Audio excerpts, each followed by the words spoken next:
everybody. Thursday night, Friday morning edition of the Aaron Torres Sports Podcast. I'm your host, Aaron Torres. Hope everybody's doing well. Hope everybody's having a great day. Gonna do something a little bit different here on a Thursday night, Friday morning on the Aaron Torres Pod and Aaron Torres Pod YouTube channel. By the way, a little bit of a different episode for YouTube versus audio. We'll get to that in a second. But why it's different? It is because we don't do very many guests here on the Aaron Torres Pod. But the biggest story in college basketball right now is Indiana basketball. The job is officially open. And there is literally not a better member of the media to discuss this job than Dan Dakich. Okay, so Dan Dakich, of course, played at Indiana, coached under Bobby Knight, was the interim head coach for a short time there. And he comes on to talk about everything from the now media perspective, where he, of course, hosts Outkicks Don't At Me. That's 9 to 11 Eastern time, as well as Dan Dakich Show 12 to 3 Eastern as well. So when a guy does 5 hours of radio, podcast, video, whatever, you know he's got opinions. And Coach Dakich, Dan Dakich, is not afraid to share them all. We talk about everything with Indiana, the profile, what kind of person should be, what kind of person does Indiana need to look for, what qualifications. Talk a little bit about Brad Stevens, talk a little bit about Chris Beard, some of the other guys that are available. And then I'll tell you this, or I don't know about if they're available, but certainly guys that are Indiana would be interested in. But I will tell you this as well. We then kind of diverge. We talk a lot about Bobby Knight, who he, of course, played for. He asked me some questions about Dan Hurley, who I obviously know well. I know a lot about. And so I think it's going to be a fun one. I think you guys are going to enjoy it. We go long, probably about 40 or so minutes, but Dan was amazing. By the way, should give a warning here. Dan is not afraid to say exactly what he thinks when he thinks it in the language that he feels appropriate. So if you are with any impressionable children, by the way, I have no problem with it. Don't want anybody thinking I'm a softie, okay? But if you're with children or anybody impressionable, this might be one you want to save for later on. But Dan brings the goods as far as the job, as far as candidates, all that good stuff. And we are so grateful to him joining the show. And then I will say this, if you're listening on audio, we will do the back half of the show where we talk about some of the news and notes of the week. You know, Calipari in Arkansas pick up a third win in 4 tries. Mark Pope with a not great injury update. Definitely something you want to tune in for. And then, of course, we start to look ahead to some of the other big stories of the week. Matt Patricia, by the way, we haven't done a lot of college football of late. Matt Patricia go to Ohio State. So, we have a lot to talk about. Before we get started, a couple of reminders. One, make sure you're subscribed to the Aaron Torres Pod YouTube channel. New clips, new videos going up every single day. So make sure you're subscribed. By the way, worth noting, we are closing in on 50,000 subscribers. 50,000 subscribers. So make sure if you are not yet subscribed to the YouTube channel, you make sure to do so. You can also find me on Apple and Spotify as well. So we appreciate your support. Speaking of support, you know what else we appreciate? We appreciate our friends. We appreciate our partners. We appreciate Cauli Puffs and CauliPuffs.com. Okay. So Cauli Puffs, listen, I've told you all about them. New age health food snack. Basically, look, it's that time of year. You're trying to eat healthy. You're trying to be responsible. You're trying to basically not be a slob, right? And so new year, new you, new resolutions. And one of the things that you can do is find a snack that is healthy, but also delicious. And that is where Cauli Puffs comes in. Baked, not fried, avocado oil, no grease, healthy ingredients. But the best part is it tastes freaking delicious. The owner, Joey, the founder, Joey, is a football fan. And basically why he even created Cauli Puffs is simple. He wanted something that was healthy for him while he sat on the couch and watched games, healthy for his kids. And that's where he came up with Cauli Puffs. For more information, this is what I need you to do. I need you to visit CauliPuffs.com. That's CauliPuffs.com. CauliPuffs.com. Also, you can find them on Amazon.com. So go to Amazon.com, just search Cauli Puffs. You can throw them in your cart. As I always say, I don't know what's going on in your cart. I don't know what else is in there, but I know you probably have a pretty loaded cart. So, throw some Cauli Puffs in. I don't want to know what else is in that cart, you little freak, but throw some Cauli Puffs in as well. We appreciate Cauli Puffs' support of the Aaron Torres Pod. All right, with that said, really no more time to waste, so let's not beat around the bush. Do want to get to our interview with my man, Dan Dakich. I love going on with Dan on his indie show, on his Outkick show.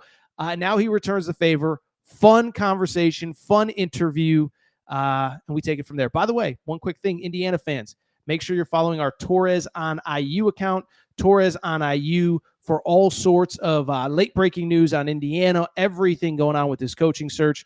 It is run by Indiana fans, for Indiana fans, and we also post all of my content on Indiana as well. So Torres on Indiana. Now, let's get to my main man, Dan Dakich.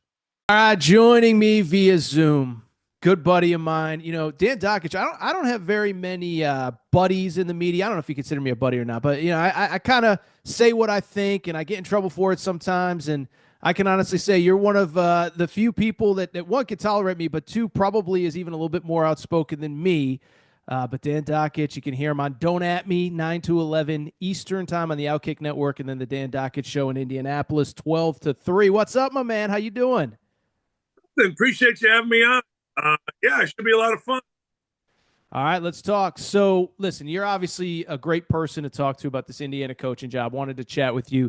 Let me just start with pretty basic question from my perspective is so job's open, right? And I know you've been somebody that seems to be outspoken about kind of not just the state of the program, but do the guys care? Do they want it, et cetera? What do fans just expect from their coach, expect from their program? Because it's not just that you're losing from a distance and from following your tweets. It feels like it's the manner in which they're losing that's got everybody frustrated. Yeah, I mean, there's an entitlement there. There's, there seems to be a lack of energy, from the coaching staff, the players. It all would go away if you just win. I mean, Indiana's no different than any place else. They want you to win. They want you to win big. They want you to win bad. But Woodson got there, and they did okay. But they got to the tournament. But when I was the interim head coach, and then they interviewed me, and I knew I wasn't getting the job, but I gave them 25 things. Like I would tell anybody, there isn't anybody in the country knows more about this job than me. There isn't anybody in the country knows more about Indiana basketball than I do. And there are certain things you got to do. And one of them, as the coach, is you got to do a little bit what Danny Hurley's doing, and that no Indiana fan, no Indiana group of fans can be perceived as more passionate than the coach. And that's really not the case in this case with Woodson. And the players, now that they're getting paid, there's a sense that, all right, go win. Indiana was never a place that booed. It was always a college environment, not a pro environment, but it's changed a little bit because of players being paid. But you're expected to coach hard, play hard, be enthusiastic, be passionate about it, and treat it like basketball is the most important thing in the world. Because a lot of places it isn't, but in Indiana it kind of is. So that's kind of the disconnect. And let's be honest, you go home and they're playing at home against Illinois. Guys don't hustle down the court. Guys don't hustle back on D. Guys don't block out. Guys don't play. And that's when basically the end of Woodson pretty much came, was when they got blown out, by Illinois. But people want to see Indiana represented with passion. People want to see Indiana represented with hustle on the court, and they don't need bullshit. I mean, they know more about that. Like I told Crean at one point, look, these fans know more about basketball than you do. Ooh. So don't try to bullshit them with deflections and all the other bullshit that coaches get into, because you're not. I mean, they're smarter than you. They know more about it than you. So don't try to bullshit them. That's kind of it. What I didn't know about this 25 point. I think I've seen you mention it before, but what else? Forget an individual name. What would be the perfect candidate? Just a dude that just is fiery, yelling and screaming. What is that? You said 25 things, so I figured there had to be a few other things. Yeah, there's a lot. I can never remember them all, but things like you got to dominate Indianapolis. Like Purdue's playing Auburn, I think it was Auburn or Texas A&M in Indianapolis, while Indiana's playing somebody lousy down below. You got to dominate Indianapolis. People in Indiana have to see your team because it's a different crowd. It's a totally different crowd. You have to play energetic and entertaining home games. You have to have student athletes that are a part, and this is a big problem in Indiana. It may not be a problem elsewhere because everybody's taking online classes. But I'm just telling you, at Indiana, the students have to be part of the student body. The coach has to be somebody that the student body reveres, not necessarily because he played there or coached somewhere, because of how they go about their business. The athletic department can't have any place for the student athlete for them to hide, meaning Brad Stevens and I had a long talk one time. And this actually, I had this before I talked to Brad, but he kind of reiterated the point I was making. I asked him, I said, okay, what was the key thing that people don't know about Butler's success? And he said, well, you know what? Everybody in the building at Hinkle Fieldhouse and in the athletic department was pushing in the same direction. So if a player's bitching, whining, and moaning, there's nowhere for him to go. Well, I had already put that into Indiana because when Coach Knight was there, and even Sampson to a certain degree, everybody believed because of the organization. Everybody believed because of the way the head coach conducted himself in the athletic department. Now, they were different. Sampson was a moron. Sampson didn't take the time to know anybody's name, and Knight knew everybody. So everybody in the athletic department was buying into what was going on. Student athlete, you can't flaunt being a basketball player at Indiana. You got to live on campus for a year. And maybe that's changed now. I don't know. This is in 08 when I gave it to him. You got to be part of the campus scene because basically guys grow up in Indiana, in the state of Indiana, that end up going to Indiana as just students, idolizing the basketball players. And I learned that at Bowling Green. We had some really good teams that sold to join out. Bowling Green had never sold to join out, but they liked my players because they lived above, just stuff like that. So if you're going to ask me, I don't know. I mean, if I were Indiana, I'd try to go get Brad Stevens. If I couldn't get Brad Stevens, I'd go get Steve Alford and forget about it.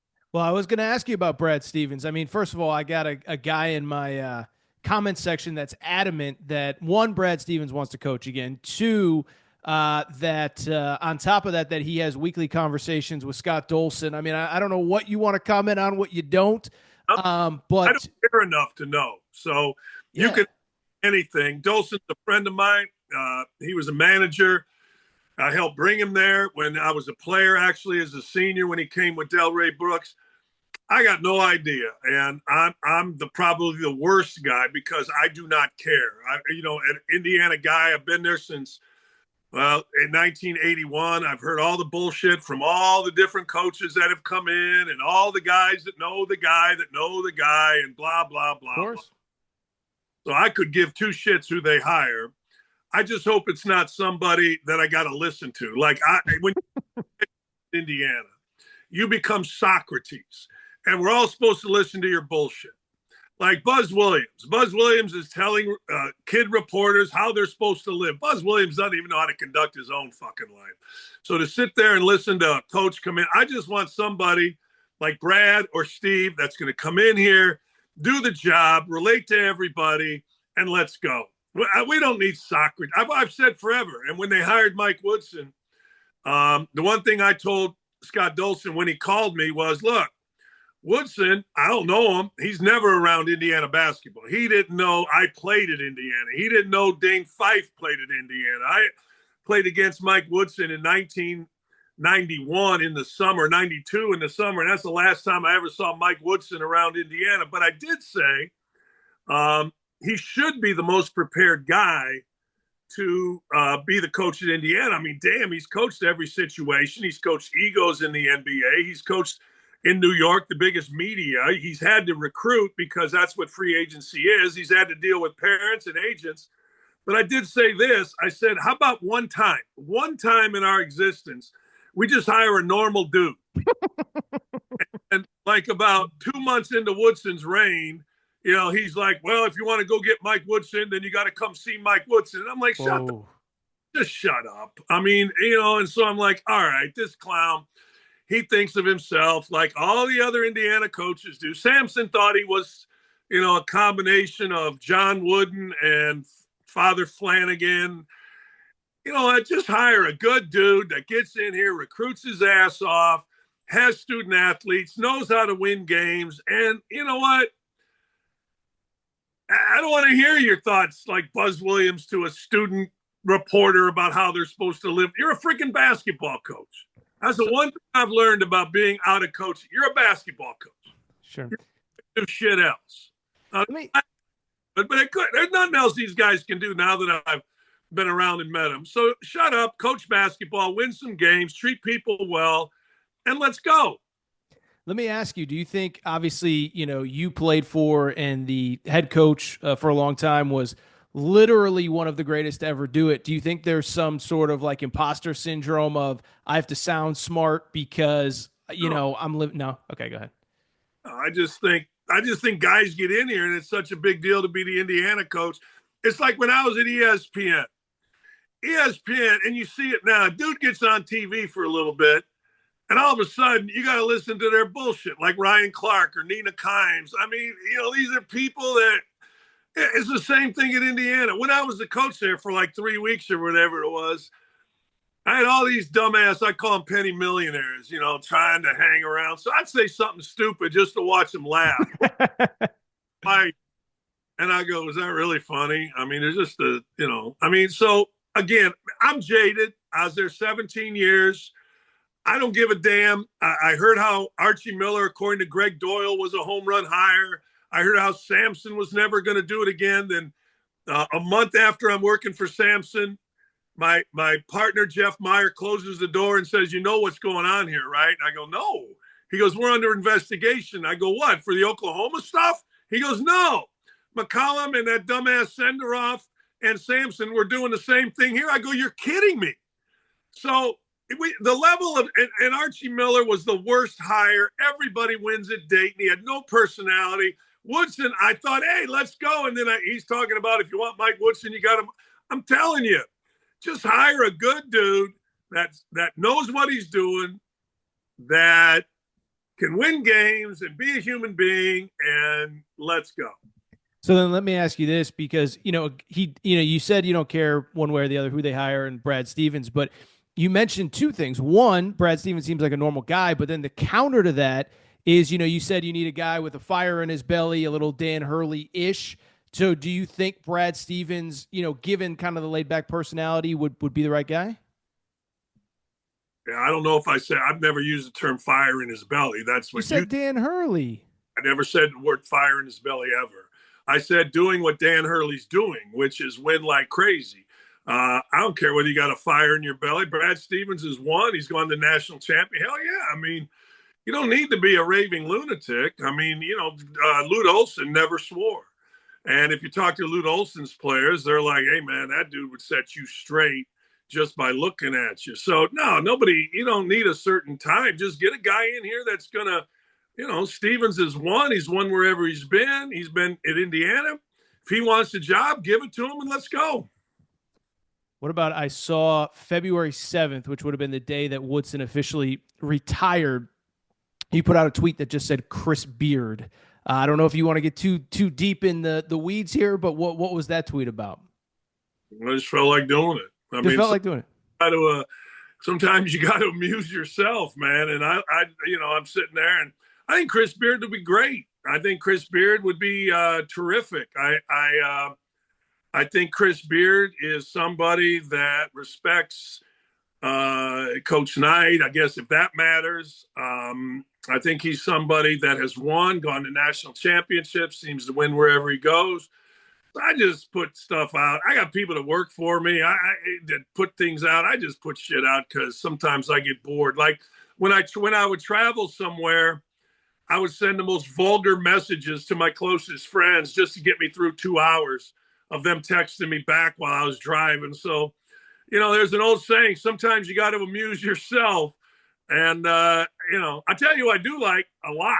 I mean, and I hope they hire him. If they don't hire Alford or they don't hire Brad Stevens, is Ben McCollum at Drake. He's the best basketball coach in college basketball. Oh, I watched him last night, and man, oh man, I mean, that dude, he doesn't mess around, man. They just win. They win easy. He's smart. He reminds me of Beeline a lot. They run good stuff. They're terrific. And Drake, it'd be a damn shame if Drake doesn't get in the NCAA tournament in a school like Indiana or somebody did, that wins a few games here at the end, because Drake is no joke. And that dude, 4 national championships at Division II, and it would go along with what Indiana did with Kurt Signetti, right? I mean, it would go that, and that dude is better than, any of these other guys. Any of them. I think he's the best coach in college basketball. Very good. Anything else? I mean, just about, where we are with not only the program, but the city, the state. I don't know. I mean, you've given a few candidates that you like, a few that maybe wouldn't make sense. I mean, anything else really stand out? No, but Indiana needs to just hire a decent human being. Just hire somebody. I mean, they've hired these whack jobs for years. Just hire a decent human being. Hey, That sorry, I cut you off. Let me ask you this. I think I know where you're going to go with this, but there's this perception that, because they haven't won in this many years, that Indiana is a good job. Do you buy any of that nonsense that, like, if you haven't won for a certain amount of time, people don't want it, or you can't get an elite job or anything, you can't get an elite coach or anything like that? Whoever says that is a complete dumbass. I mean, you're coaching basketball. First off, people say it's not a good job. Really? You're getting, I don't know, 5, 7, 8 million to coach basketball. That by proxy makes it a good job. You're living in a great city, although it is a bit of a shithole outside of Bloomington, but the university is beautiful. You're living in a basketball state. You win. I don't know how much extra you can make, but it's a lot. Yeah, I mean, so somebody gonna tell me what a good job is, being a radio host, or I mean, that's a good. I mean, you're telling me coaching basketball at Indiana in the Big Ten for 4, 5, 6, 7 million. Now, I will say this: I was sitting with Mark Few at the Final Four at Indy when they hired Calvin Sampson, and Mark always said that he wanted to be a high school coach. That was his goal. And we were having a beer, and I said, "Yo, look, we're at the West End, and there's a little balcony overlooking." I said, "Hey, man," I said, "You ever think that you would turn down like 2 million or 1.5 million, whatever it was then, to coach basketball at Indiana?" He goes, "You know what?" He goes, "No, I didn't." He goes, "But you people are crazy, and I don't." I go, "What does that mean?" He goes, "Well," he goes, "I don't need the emails." At that time, it really wasn't Twitter; it was more message board. I don't need the message boards. I don't need the letters. I don't need none of that crap, and I can still whoop Indiana's ass at Gonzaga. And I thought about that, and he's right. He's right. I mean, if you're going to come to Indiana, then you're going to deal with that. Like, I sat there and I saw all the racist, dumbass letters that were sent to Mike Davis when he was the coach. The AD whipped out a file one time when I was there with Sampson. I couldn't believe what I was reading, and hopefully that has passed. But yeah, there's a passion there that some guys may not want. There's a passion there that some guys may. It just look. But think about it, Aaron. Somebody's going to say, "I'm going to give you $5 million to coach basketball." That's a good job. Sure. By definition, that's a great freaking job. But I don't look at things right. I don't think maybe I look at things too simplistic. I don't know, man. No, I'm with you, man. I mean, it's a good life if you can get it. Before we let you go, you got any interesting Coach Knight stories? The only reason I ask, I've read A Season on the Brink like three. I'm probably the only one under 40 that like sort of obsessed with the guy, and I just, I feel like to a certain generation, you either never saw him coach or you only saw him on TV, and you read A Season on the Brink, you're like, oh, this guy was a freaking genius and great at what he did. And so obviously, nobody really knew him better than you did. So I figure might as well now or never. Yeah, I got a bunch. He kicked off. He would always be naked. That's What's true. that again? He would always be naked. Okay. And I assume that in the world we live in now, I could have turned him in, or we coach's locker room, and we'd have a TV and couches, and then in the bathroom there would be a shower, and it was kind of a combination locker room meeting room. and one day he would always just get naked, stand there, watch film, and then he'd go in the shower and he'd come back out and he would use a towel and chamois his ball. I mean, it was ridiculous. But one day he tells me, I don't think we'd lost, but we didn't play well, and he has me go get 3 kids: Pat Graham, Damon Bailey, and Alan Henderson. Now, Bailey's a legend. Pat Graham was Mr. Basketball, and Henderson is a first-round draft choice. He goes, "I'm going to kick those 3 off." I go, "Really? Okay." So I go get the 3. Now, Henderson is a first-team All-American. Bailey's first-team All-Big Ten, and Pat Graham's a 6-man, whatever. And we're like, I don't know, 20-2, something. And I bring him in, and here he is, buck naked, buck ass naked. Wow. Out, shammying his nuts, MFing him, bending over. You guys don't want to play. I'm going to kick your ass out of here. And I'm like, whoa. And Damon Bailey starts laughing. He's like, just kind of, and they go out, and I start laughing with Bailey. I go, man, you can't be laughing when Coach Knight's kicking your ass off the team. He goes, Coach, he said to me, he goes, did you see his ball swinging around? How can I take it seriously? The man screaming. And that was kind of him, man. We used to play golf. He'd break clubs, stomp off the course. He brought a shotgun one day to practice. He made us when I was a freshman, my first game, we beat Miami of Ohio by, I don't know, 10 or whatever it was. And shoot, it's my first game, right? I'm a freshman. He comes in, has the managers get all our stuff, put it in a big pile, says, if you guys want to play as bad as a football team, go dress with the football team. But you ain't dressing in this locker room. Practice tomorrow morning at 5 a.m. And we got two All-Americans, Randy Whitman and Ted Kitchell. I go, yo, did we win? Like, I don't, he goes, yeah, man. He goes, So we came in the next morning, practice at 6 in the morning, 5 in the morning, and my roommate broke his arm. We did a loose ball drill. Guy jumped on his arm, snapped it, and we didn't lose again for a while, though, Aaron. I'll tell you that much, brother. We didn't lose again. It took a minute before, but he was. I tell people all the time. He. I know Krzyzewski and everybody got more wins and all that kind of stuff, but he never flinched. I didn't have a relationship with him. At the end, he really tried to screw me at ESPN. He really, really, really backstabbed me. He's about the most disloyal guy you'll ever find, and people view him as this loyal guy. But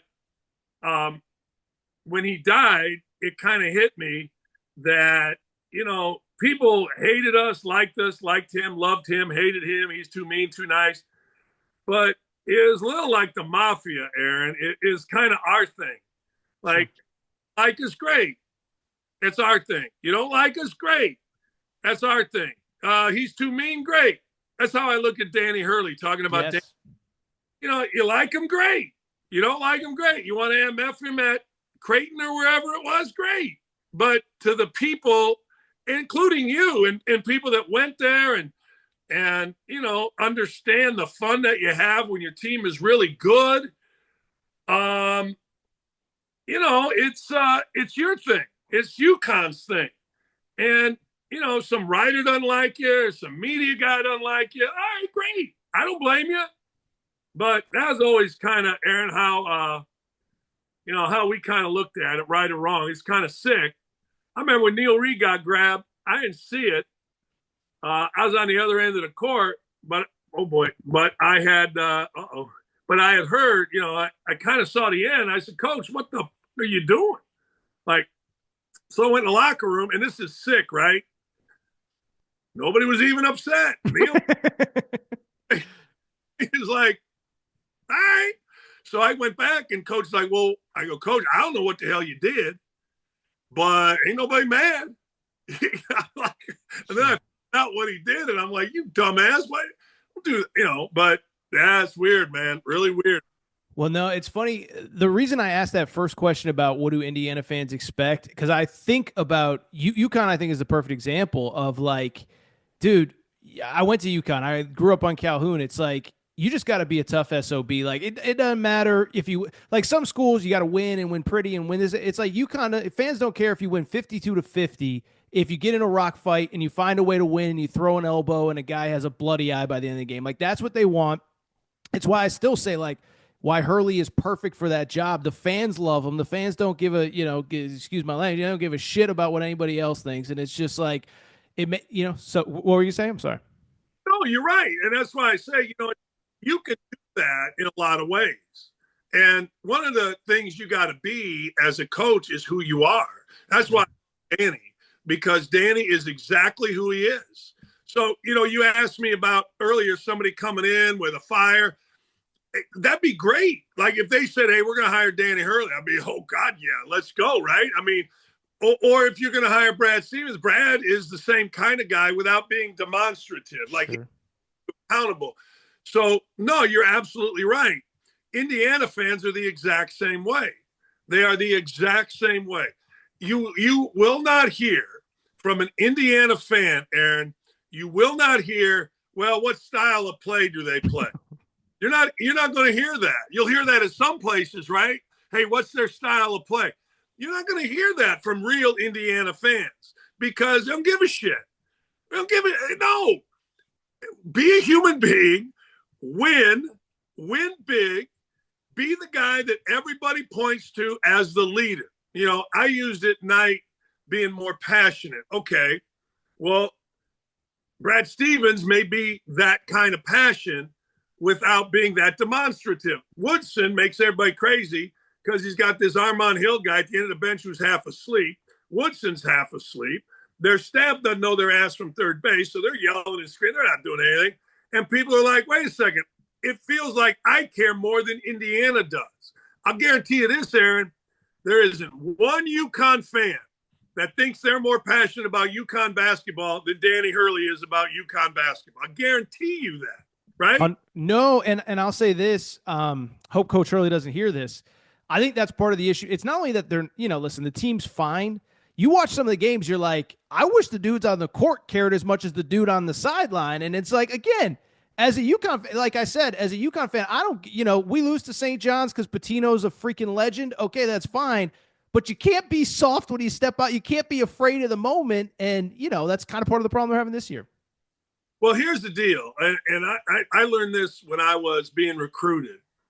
I grew up in Northwest Indiana, and I went to Purdue basketball. And Gene Cady came to my house. Myself and three other guys that lived up in Gary, Indiana, he was coming to see all of us or five of us, whatever it was.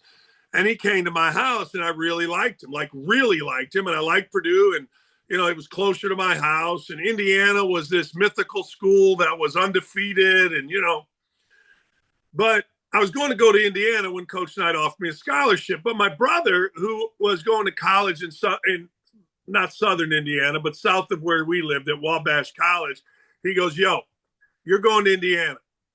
I go, yeah, I just want to. I go, why? He goes, you don't understand the difference. He goes, the state's called Indiana. You go to Indiana, you compete against the best, and that's it. If you go to Purdue or you go to Butler wasn't any good then, but if you go to Purdue or you go to Butler, rest of your life, you're going to have to tell people, yeah, but I was recruited by Bob Knight to play at Indiana. Yeah, I went to Butler and I played, but, I was recruited. So I always feel like at Indiana, and this is what I loved about Coach Knight, he was like George Steinbrenner. When George Steinbrenner brought the Yankees stunk. But Steinbrenner knew what he had in the 70s. So Steinbrenner said, screw this. We're the Yankees. So we're going to go get Reggie Jackson. We're going to go get Catfish Hunter. We're going to go get whoever.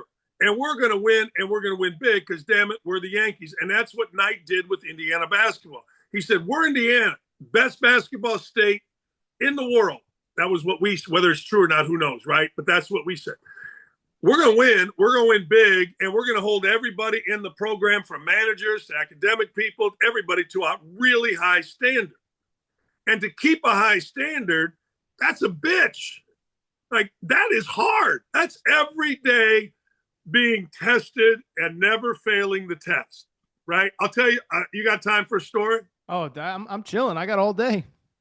So my junior year, we beat Michael Jordan. We get to the Elite Eight. Now, Indiana's only been to 11 Elite Eights in its entire history. Like, Duke's been to 11 since, whatever. But anyway, the Olympic team is practicing there. So Michael Jordan, and they're all my age, and I knew the guys, and I'd go to practice every day. It was in Assembly Hall, and I would go. And Coach Knight would sit down next to me. I'd sit on the court and, talk, whatever. One day I get a phone call from assistant coach, says, hey, Danny, Coach Knight wants to meet you. Now, think about how this would go today, okay? Coach Knight wants to meet you. So I'm kind of fired up, right? Come on in the office. I think somebody's hurt. I'm going to get to practice. I walk into Coach's office. He's sitting behind the desk. And that's a problem because he never sat behind a desk. And he said, Dakich, sit down right here. And I go, oh, fuck. Because he called me Danny when things were going okay. Sure. Goes, hey, Dakich, are you going to your English class? So I knew he knew I wasn't, right? I go, Coach, it was a summertime. It was in the summer. I go, Coach, here's the deal. I go on Monday. Baseball player, my roommate went Tuesday. Our other roommate went Wednesday. And a football player went Thursday. And then Thursday night, we go to the pizza place, Nick's, and we compare notes, and I'm getting a B+. He goes, I'd have done that. I'll never forget. I'd have done that with Havlicek and those guys at Ohio State. So I think I'm in the clear, right? I think I'm good. He goes, but we talk about in this program representing on campus. And every kid in that class knows you don't go to class. So I'm going to go give speeches this summer telling them how our kids go to class. And I'll never forget, he goes, but your dumbass is looks like a dumbass. And I'm not having it. So I thought, what, right? I was going to have to run a little bit. Aaron, he goes, that class, we've already paid for. But we gave you, because you could give room and board in the summer, we gave you $1,500. Now, here's what you're going to do. Here's your options. You can transfer. And he goes, I don't really want you to transfer, but you can always transfer. He said, you can have $1,500 on my desk by Monday. Or I got you a job at the golf course and you can work it off at about $5 an hour. I go, oh, shit, Coach. He goes, you got 3 options, Dakich. Let me know. Or actually, he said, let the secretary, Marianne, know. And he leaves. And she's laughing, right? I go, ah, crap, Marianne. I go, oh, my parents don't have a lot of money, but I know my dad's got a business and they got this line of credit. I called my dad. I said, here's your phone. I said, Dad, I owe $1,500. I said, I'll explain it to you in person. What do you think? He goes, I drove 3.5 hours home, got a check for $1,500, went, paid him, went and got a job, paid my dad back. But can you imagine that now, right? Sure. Nobody cared. Like, guys would be transferring, but that's Coach Knight would get challenged, and he never failed a challenge, and that's what I want Indiana to get back to, that kind of thing. Guys transfer for much less these days. So, dude, first of all, I'll just say this. I'll let you go, but you got to. I know you don't. I don't think you do very much college basketball these days. You got to get up to stores and watch a Hurley practice. It is, and it's probably a lot like Knight. It's the only practice I've ever been in. I've been in practices where the coach rides the players, and it's like the players are on tilt. It's the only practice I've ever been in where the other coaches were on tilt. Like, basically, he's screaming at the coaches, so the coaches scream at the players. And I was like, what the? And, I'm sitting there. I'm with one of the, I don't know, sick brag, but I was with one of the senior administrators. I'm like, I don't even want to talk. I don't even want to move because I don't want to get freaking yelled at right now. So that's why they win. That's what Indiana used to be. And it's been way too long. It's been however many years, and Indiana's got to get back to that. So I hope they hire somebody that can do that. Normal person. That was the big takeaway. Just a normal dude. Yeah. Not Socrates, not Aristotle, just a dude that wants to coach basketball. So, well, make the players go to class, interact with the fans, win big. Let's go. There you go. All right, Dan Dakich, Monday through Friday Outkick. Let's see here, 9 to 11 Eastern time. The Dan Dakich. What's that? I got to tell you, thank you, because you've been great coming on both shows, whether it's the Outkick show or the afternoon show. And people in Indy really like when you come on because, as you said to start this show, you're pretty opinionated. The one thing that our show does is we always say we'll go for the cry. If you're going to be soft and call in, then I'm going to go until I make you cry or call me a name, So that's why we like having you on, because you stir it up. Ryan Burr, I don't know if you know Ryan. Ryan will come say, the Colts suck. I told you Richardson's no good. And people are like, when's Burr coming on again? And he'll come on and say, and they'll be like, hey, when's Aaron? When's Torres coming on again? Because our show That's kind of what Indiana's about in a weird. Well, and I'll tell you, those Purdue fans tried to break me last year. I wouldn't stand down from the Zach Edey shouldn't be taking 38 free throws while the other team takes 6. They're still on me. I'll send you some of the tweets that they send me. It's incredible. And so, what were you gonna say? Go ahead. There are 3 kinds of fans in Indiana, and I've always said this. Indiana fans, like you saw where we beat Michigan State, or they beat Michigan State, right? Yep. So they think we're winning the 6th national championship. Sure. Purdue fans can win 10 in a row, but they know it's coming. They know the inevitable collapse is coming. They know, they're like, oh man. So when somebody feeds on that insecurity, like you did by saying, hey, he's getting calls or he shouldn't be, it makes them bat shit crazy, as you found out, right? It makes them nuts. And then the third group of fans is Butler fans who are actually Indiana fans. But when Brad got it going, then they became, because Brad's a brilliant guy, they became the smartest guys. Well, when Brad was here, the circumference of the basketball, 2 balls could fit in. They're full of shit, those guys. But those are the 3 fans. Butler fans are smarter than everybody. Indiana fans are just ready for a party. When's the number 6? When do we run into the fountain? And Purdue fans are waiting to die, and they will crush or try to crush anybody that they're more like Kentucky fans, that if you say anything bad about them, they're so insecure they lose their mind. So you got a little dose of that, which is all right.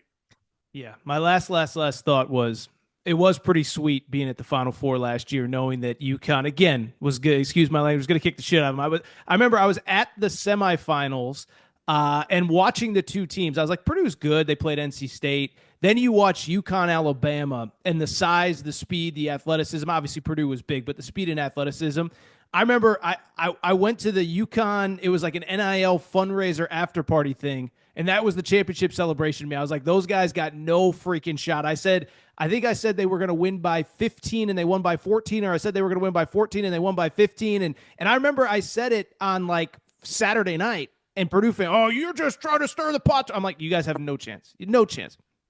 And sure enough, the rest, as they say, is history. So nobody in the world was happier. I don't know who North Carolina State beat. No one in the world was happier than Purdue fans that North Carolina State got through there and they didn't have to play Alabama or they didn't have to play UConn. I mean, that's, and that was, pretty obvious. Purdue was really good, and Purdue's good, but they weren't UConn good. And I would argue that, in my lifetime, and probably you would know this better, but the statistics pretty much bear it out that nobody's had a run like UConn over 2 years. So you can make the argument that for their era, this is the best teams we've seen. I mean, I don't like to go back and say, okay, 76 Hoosiers or UCLA or, any of that stuff, or Duke's teams, that won it a couple years. But for this particular era, going back, I don't know, how 30 years, whatever, this is best teams that have been in this era, and I don't think it's close with what they've. And I was going to say too, the thing too, you win this is what I said last year. Duke wins back-to-back titles. They bring back 4 guys, including 3 dudes that were All-Americans. UConn lost the 3 best players off the first team to the NBA and came back and were better last year. So I don't know if there's much else. But all right, Dan Dakich, 9-11 on Outkick, and of course 12-3 in Indy. I love coming on with you. So anytime, I feel bad in the mornings. Sometimes I'm coming from the gym and I got a hoodie or whatever going on while we're live on the Outkick Network. So. No, we're really dressed up. I mean, this has been what I wore all day. I mean, damn. Well, after hearing that Bob Knight walked around naked, man, I'm just glad you're wearing anything. So we're good. But all right, Dan Dakich. I want you listeners to have that as a visual for the rest of the day. Go get a picture of Bob Knight and just strip off the clothes, and he's kicking you off the team. He's yelling, things are flopping. Just keep. Hey. This is what you can get for 5 hours a day with Dan Dakich, man. All right, man. I appreciate your time. And, dude, now we got to have you back on again because that was the most fun I've had in a long time. So I appreciate you. Hi, my friend. Thanks you. Thanks, Aaron.